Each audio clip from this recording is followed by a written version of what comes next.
Another day, another Ric Flair embarrassment. You know, I really don't get any personal satisfaction or gratification talking about this. In fact, far from it. I would much rather come on here and talk about Ric Flair in glowing terms. Talk about some of his great matches with Ricky Steamboat, with Sting, with Lex Luger, some of his matches with Vader, Hulk Hogan, Harley Race. The list goes on and on. I would much rather come on here and talk about that. However, we've reached a point of his life where Flair almost has made embarrassing spectacles of himself as many times as he's stepped foot in that squared circle. It's sad. It really is. The guy continues to pull down his pants, squat, and drop a King Kong-sized dump on his legacy on a regular basis. Yesterday, puts up a tweet, not even 4 full days after he basically declared a family feud between him and his son David. No, David was not directly mentioned, but you don't need to be a person who has a Mensa level IQ to know that's exactly who he was referencing. But yesterday, he puts this rambling nonsense up.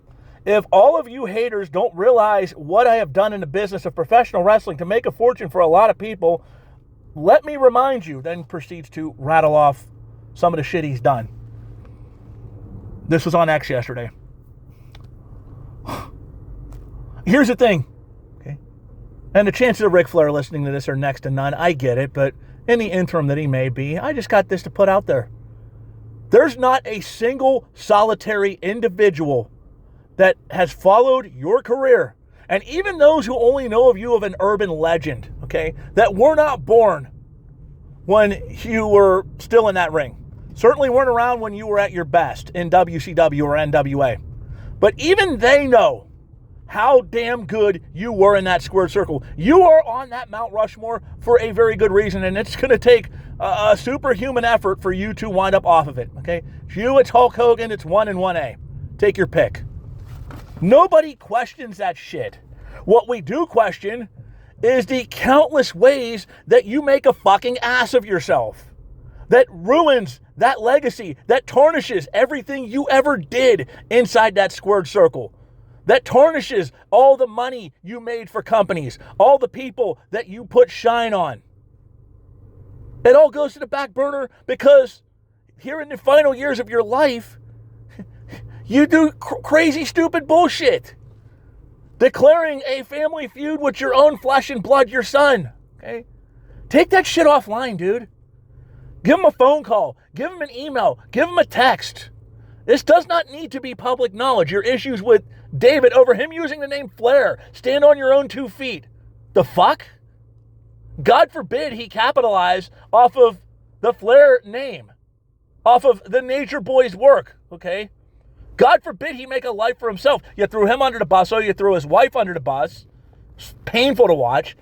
You've had more falling outs with friends than I could possibly keep track of, including Arn Anderson, who was as close to a brother who was ride or die as you will ever fucking meet in this industry. You had a falling out with him.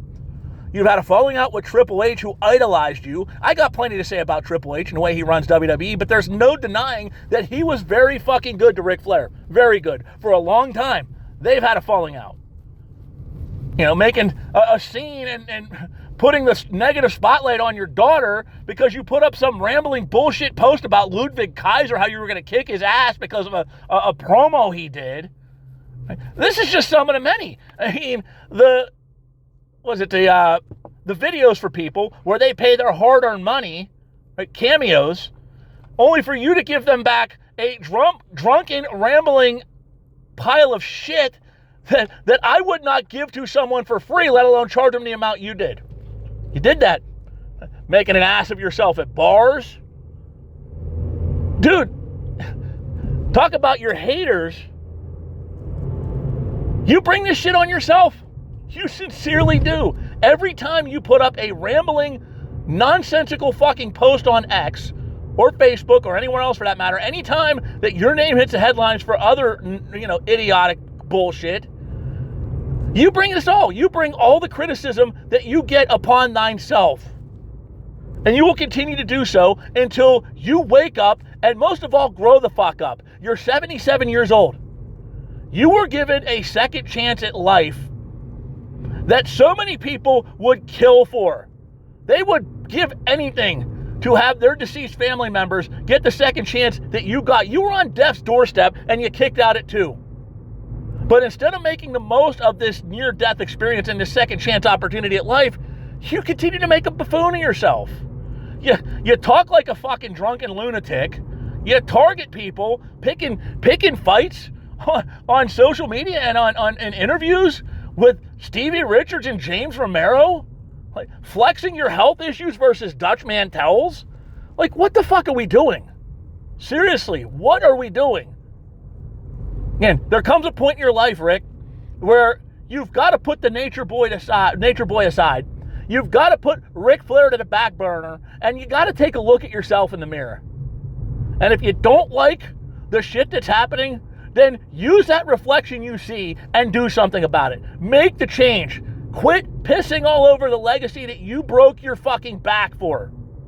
Because right now, until you grow up, that's all you continue to do. You continue to make a mockery of yourself. And that isn't anybody's fault. That's not your, quote, hater's fault.